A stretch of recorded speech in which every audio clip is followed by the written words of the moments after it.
Hello soldiers, welcome back. ఈరోజు market makers అంటే ఏంటో తెలుసుకుందాం. ప్రతి ఒక్కరు ఎలాగా దాన్ని పోర్ట్రేట్ చేసున్నారంటే, యూట్యూబ్‌లో కావచ్చు, పబ్లిక్‌గా సోషల్ మీడియాలో కావచ్చు, మార్కెట్ మేకర్స్ అనేవాళ్ళు మన స్టాప్ లాసెస్‌ని తీసి తర్వాత వాళ్ళు ప్రాఫిట్ చేస్తారు. అంటే మన స్టాప్ లాసెస్ వాళ్ళ ప్రాఫిట్ గెయిన్ అవుతాయని అనుకుంటున్నారు. కానీ యాక్చువల్‌గా ట్రూత్ ఏంటంటే, వాళ్ళు మన స్టాప్ లాస్‌ని హంట్ చేసేదానికి రారు. అస్సలు రారు. ఎందుకంటే, వాళ్ళ ట్రేడింగ్ స్టైల్ అనేది వేరేగా ఉంటది.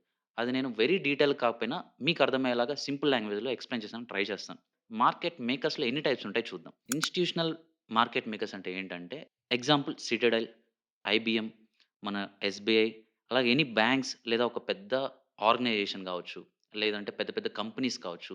వీళ్ళంతా ఏం చేస్తారంటే, వాళ్ళకి ఆల్రెడీ బ్రాండ్ నేమ్ ఉంటది. అండ్ దాంతో పాటు వాళ్ళకి మనీకి ఇబ్బందుండదు. అండ్ వాళ్ళకి సిస్టమ్‌కి ఇబ్బందుండదు. సిస్టమ్ అంటే ఒక పెద్ద ఒక టీమ్ అనుకోండి ఎగ్జాంపుల్. సాఫ్ట్‌వేర్ డెవలప్ చేయాలన్నా వాళ్ళకి ఈజీయే.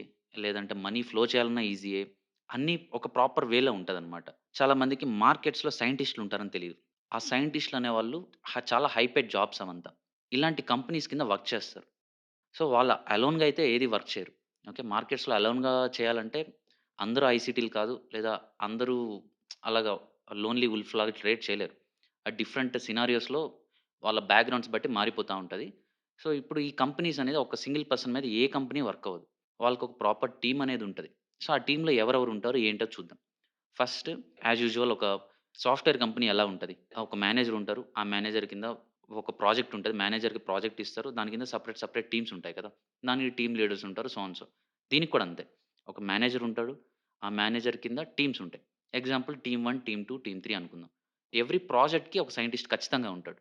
సో, ఆ సైంటిస్ట్ అనేవాడు ఏంటంటే గైడ్ చేస్తాడు. వాళ్ళ కింద మల్టిపుల్ టీమ్స్ ఉంటాయని చెప్పాను కదా! ఆ టీమ్స్‌లో ఏంటంటే టీమ్ 1 కింద క్వాంట్స్ అనే ఒక పర్సన్స్ ఉంటారు. లైక్ క్వాంటిటేటివ్స్.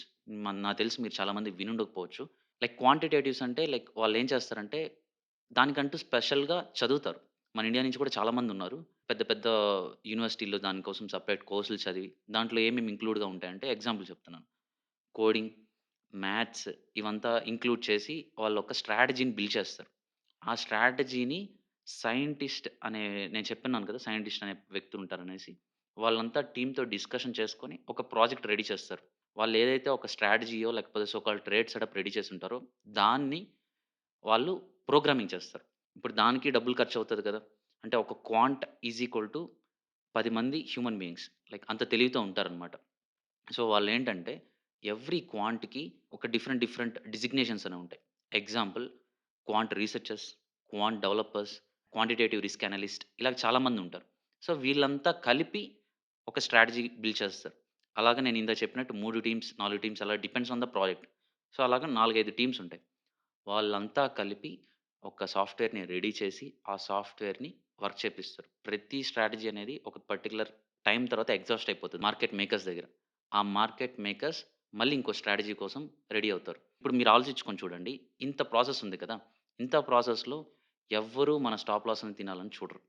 వాళ్ళ ఓన్ మనీని ఎలాగా సేవ్ చేసుకొని, ఎలా డబ్బులు సంపాదించుకోవాలనే చూస్తారు. సో, ఇలా జరగద్ది. అంటే ఒక ఇన్‌స్టిట్యూషనల్ మార్కెట్ మేకర్స్ అంటే. వాళ్ళు ఐసీటీ కాన్సెప్ట్స్ యూజ్ చేసి ట్రేడ్ చేయరు. అందరూ ఏమనుకుంటారంటే, ఇది ఇన్‌స్టిట్యూషనల్ క్యాండిల్ అది ఇది అంటారు. అవన్నీ చూసినప్పుడు నాకు కొంచెం నవ్వనిపిస్తది. ఎందుకంటే ఇంత బ్యాక్‌గ్రౌండ్ వర్క్ ఉంటది కదా! సో, అది ఇన్‌స్టిట్యూషనల్ క్యాండిల్ అని మనం ఎలా చెప్తాం? So, simple. ఇక్కడ బయింగ్ అండ్ సెల్లింగ్ ప్రెషర్ కూడా ఉండదు. బయింగ్ అండ్ సెల్లింగ్ ప్రెషర్ ఎందుకుండదంటున్నానంటే, ఒక క్యాండిల్ బుల్లిష్ వెళ్లి క్లోజ్ అవ్వాలంటే ఎన్ని లాట్స్ కావాలి? ప్రపంచంలో ఎవరి దగ్గర ఆన్సర్ లేదు దానికి. సో, ఇలాగా ప్రతీదీ చాలా డీటెయిల్డ్‌గా మనం ఇన్వెస్టిగేట్ చేసి జూమ్ ఇన్‌కెళ్ళి చూసే కొద్దీ చాలా చాలా డీటెయిల్స్ తెలుస్తాయి మనకి. సో, ఇంత ఉంటది దాని వెనకాల బ్యాక్ స్టోరీ.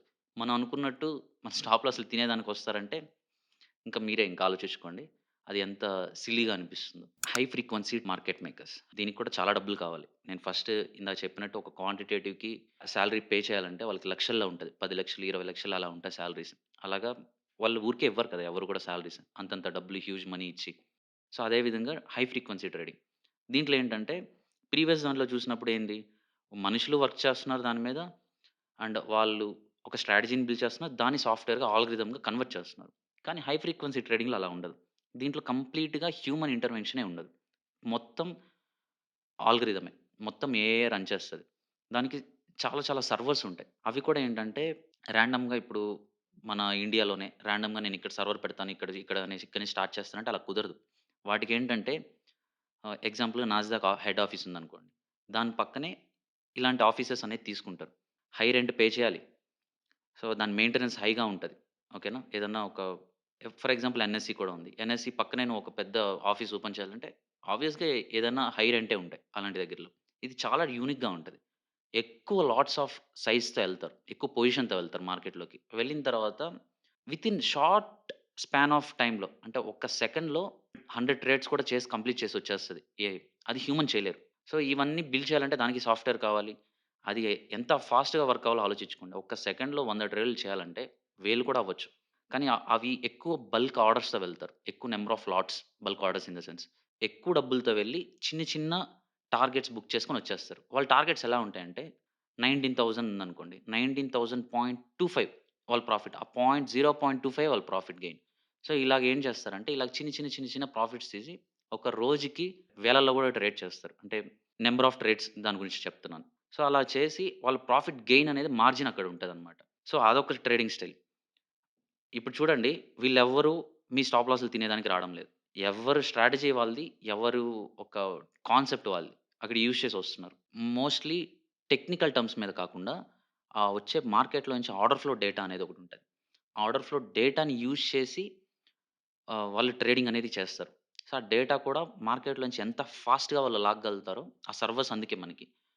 ఆ డేటాని తీసి ఎంత ఫాస్ట్‌గా పుల్ చేయగలుగుతారో, అంత ఫాస్ట్‌గా వీళ్ళు ఎగ్జిక్యూట్ చేసే ప్రాసెసే ఓకే. హై ఫ్రీక్వెన్సీ ట్రేడింగ్ అనేది మన ప్రాప్ ఫర్మ్స్‌లో బ్యాన్. మీరు చేశారంటే మీకు అకౌంట్ ఎగిరిపోతది. Automated market makers. ఇది కూడా కంప్లీట్‌గా ఆటోమేట్‌గా ఉంటది. కాకపోతే ఇది హై ఫ్రీక్వెన్సీ ట్రేడింగ్‌లా ఉండదు. హై ఫ్రీక్వెన్సీ ట్రేడింగ్‌లో మనం ఏం చూస్తాం? ఒక సెకండ్‌లో ఒక 10 ట్రేడ్‌లు 10 నుంచి ఒక 100 ట్రేడ్స్ మధ్యలో కూడా జరగొచ్చు. కానీ ఆటోమేటెడ్ మార్కెట్ మేకర్స్ ఎలా ఉంటదంటే కంప్లీట్‌గా ఆల్గోరిథమ్‌తోనే రన్ అవుతది. సో, దీనికి కూడా అంతే. వాళ్ళ ఓన్ స్ట్రాటజీ బిల్డ్ చేస్తారు. బిల్డ్ చేసిన స్ట్రాటజీని క్వాంట్స్‌ని యూజ్ చేసి వాళ్ళ రీసెర్చ్ అండ్ డెవలప్‌మెంట్ టీమ్ కూర్చొని వాళ్ళొక సాఫ్ట్‌వేర్‌ని ఇంప్లిమెంట్ చేస్తారు. ఆ సాఫ్ట్‌వేర్‌ని తీసుకెళ్ళి ట్రేడింగ్‌కి ఇంటిగ్రేట్ చేస్తారు. ఎక్కువ నంబర్ ఆఫ్ ట్రేడ్స్ చేయరు. నార్మల్‌గానే ట్రేడ్ చేస్తారు. ఒక రోజుకి నంబర్ ఆఫ్ ట్రేడ్స్ అనేది తక్కువగా ఉంటాయి. హై ఫ్రీక్వెన్సీతో కంపేర్ చేసుకుంటే. ఓకే. ఇక్కడ కూడా మాన్యువల్ ఇంటర్వెన్షన్ ఏది ఉండదు. కంప్లీట్‌గా ఆల్గోరిథమ్‌తోనే రన్ అవుతది. Designated market makers. వీళ్ళెలా వర్క్ అవుతారంటే both human and manual intervention ఉంటది. ప్రతి ఒక్కరి దగ్గర లైసెన్స్ ఉంటది. అన్‌లెస్ అంటిల్ వాళ్ళు క్రిప్టోలో ఎళ్లి ట్రేడ్ చేస్తే తప్ప. క్రిప్టోకి అలాంటి లైసెన్స్ ఏమి అవసరం లేదు. బట్ వీటిలకేంటంటే లైసెన్స్ కావాలి. నువ్వు గవర్నమెంట్ దగ్గర పర్మిషన్ తీసుకోవాలి. ఇంకా గవర్నమెంట్ దగ్గర పర్మిషన్ తీసుకోవాలంటే దానికింకా బ్యాక్‌గ్రౌండ్ వర్క్ ఎలా ఉంటదో మనకే తెలుసు. సో, ఇలా ఉంటదనమాట. అంటే ఎవ్రీథింగ్ సెంట్రలైజ్డ్‌గా ఉంటది. అంటే ఎవ్రీథింగ్ ట్రాక్ చేస్తారు. అండ్ రాండమ్‌గా లైసెన్స్ కూడా ఇవ్వరు. దానికి పెద్ద ఉంటది కదా! దానికి పెద్ద స్టోరీ ఉంటది. Coming back to our topic designated market makers ఎలా వర్క్ అవుతదంటే సింపుల్‌గా దీన్ని హైబ్రిడ్ అని కూడా అంటారు. ఈ హైబ్రిడ్ ప్రాసెస్‌లో వర్క్ అవుతది. సో, ఇక్కడ డెసిషన్స్ అనేది హ్యూమన్ తీసుకుంటుంటాడు. దాన్ని ఇంప్లిమెంట్ చేసేది ఆల్గోరిథం ఇంప్లిమెంట్ చేస్తది. సో, ఇది కూడా అంతే. లక్షల కోట్లు, వేలల కోట్లలోనే పరిగిస్తా ఉంటాయి ఈ మార్కెట్ మేకర్స్ అంతా. సో, ఇప్పుడు ఇది కూడా చూడండి. ఏ మార్కెట్ మేకర్ కూడా ఇక్కడ నువ్వు స్టాప్ లాస్ పెట్టావు అందుకని ఇక్కడ తీద్దామని ఉండదు. Everybody has their own strategy. Example ఒక మ్యాథమెటికల్ స్ట్రాటజీ కావచ్చు. లేకపోతే వాళ్ళు డెవలప్ చేసిన ఒక ఇది కావచ్చు. And proprietary trading firms. Funded accounts తెలుసు కదా అందరికి. అది కూడా ట్రేడింగ్ ఫర్మే కదా! సో, అలాంటిది ఇది కూడా. దాంట్లో ఆల్రెడీ నేను బ్రోకర్స్ ఒక వీడియో ఒకటి పోస్ట్ చేశాను. అది మీరు చూడకపోతే ఒకసారి ఎళ్లి చూడండి. దాంట్లో చాలా టెక్నికల్ టర్మ్స్ అంతా ఇంక్లూడ్ చేస్తున్నాను. ఇప్పుడు ఈ వీడియోలో చెప్పానంటే అది చాలా లెంగ్తీ అయిపోతది. సో, అది ఒకసారి మీరు చెక్ చేయండి. ఇది ఎలా వర్క్ అవుతదనేది మీకు బ్రోకర్స్ వీడియో చూస్తే ఒక బేసిక్ ఐడియా వస్తది. ఫండెడ్ అకౌంట్స్ ఎలా వర్క్ అవుతాయి. మనం చేసే ట్రేడ్స్‌ని వాళ్ళు కాపీ ట్రేడింగ్ చేస్తారు. లేదా దానికి అపోజిట్ ట్రేడ్స్ తీసుకుంటారు. మనం ప్రాఫిటబుల్ చేస్తున్నామనుకోండి. మనం ప్రాఫిటబుల్ చేసే ఎవడైతే వ్యక్తి ఉంటారో ఆ వ్యక్తికి కాపీ ట్రేడింగ్ అటాచ్ చేస్తారు సాఫ్ట్‌వేర్‌తో. వాళ్ళు రియల్ టైమ్‌లో వీడు మనీ చేస్తా ఉంటే వాళ్ళు మనీ చేస్తా ఉంటారు. ఇప్పుడు మోస్ట్ ఆఫ్ ద ట్రేడర్స్ ఏంటంటే డబ్బులు లాస్ అయిపోతా ఉంటారు. సో, వాళ్ళనేం చేస్తారు, వాళ్ళని కూడా వదిలిపెట్టరు. నువ్వు ఎటు తిప్పి ఎళ్ళినా నిన్నేసి బాదుతారు దాంట్లో. నువ్వు మొత్తం లాస్ అవుతా ఉన్నావనుకోండి. ఆ లాస్ చేసే ఆ పర్సన్ అకౌంట్ ఏదైతే ఉంటదో దానికి అపోజిట్ ట్రేడింగ్ సాఫ్ట్‌వేర్ ఉంటది. సో, వాళ్ళేం చేస్తారంటే ఆ సాఫ్ట్‌వేర్‌ని లింక్ చేసి రియల్ టైమ్‌లో బై, సెల్ చేస్తుంటారు. అంటే నువ్వు ఇక్కడ సెల్ చేస్తే అక్కడ ఆటోమేటిక్ బై అయిపోతుంటది. సో, ఇక్కడ నువ్వు లాస్ అవుతా ఉంటే వాళ్ళు రియల్ టైమ్‌లో డబ్బులు చేస్తా ఉంటారు. సో, ఇంత స్టోరీ ఉంటది బ్యాక్ ఎండ్. సో, ఇలా కూడా ఉంటది. అండ్ సిక్స్త్ మనమే రీటైల్ మార్కెట్ మేకర్స్. మనం అంత ఇంపాక్ట్ చేయం. బట్ ఎందుకు ఈ పాయింట్ ఇంక్లూడ్ చేస్తున్నానంటే ఎవరైతే లిక్విడిటీ ప్రొవైడ్ చేస్తున్నారో వాళ్ళంతా కూడా మార్కెట్ మేకర్సే. అది నువ్వు కానీ ఇన్‌స్టిట్యూషనల్ మార్కెట్ మేకర్స్ కావచ్చు, హై ఫ్రీక్వెన్సీ ట్రేడింగ్ కావచ్చు వాళ్ళంతా లిక్విడిటీ ప్రొవైడ్ చేస్తున్నారు. ఎవరైతే లిక్విడిటీ ప్రొవైడ్ చేస్తున్నారో వాళ్ళంతా కూడా మార్కెట్ మేకర్సేను. వీళ్ళు ఎవ్వరూ కూడా నీ స్టాప్ లాస్‌ని హంట్ చేయడానికి రారు. వాళ్ళ యాస్‌ని వాళ్ళు కాపాడుకునేదానికి సరిపోతది మార్కెట్‌లో. ఈ అన్నిటికి రన్ చేసేది గవర్నమెంట్ ఆల్గోరిథం పెట్టి రన్ చేస్తారు. అక్కడి నుంచి వీళ్ళు కాపాడుకునేదానికి వీళ్ళు పరిగిస్తా ఉంటారు. దాంట్లో ఆబ్వియస్‌గా దాని ఇంపాక్ట్ ఉంటది. ఇప్పుడు మార్కెట్ మేకర్స్ వల్ల మనకి ఏది పోయేదేముండదు.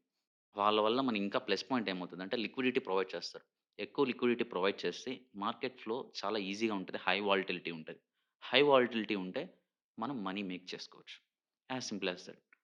యాహ్! ఐ హోప్ మీకు ఈ వీడియో నచ్చిందని నేను అనుకుంటున్నాను. చాలా కొత్త విషయాలు తెలుసుకునేదానికి ఇంకా ఇంట్రెస్టింగ్‌గా ఉంటే విహాపాలో ఇంకా చాలా ఇన్ఫర్మేషన్ ఉంది. మీరు ఒకసారి వెళ్లి ఒక లుక్ ఎయండి. మరొక వీడియోలో మరికొన్ని పాయింట్స్‌తో కుక్ చేద్దాం. Until then be safe.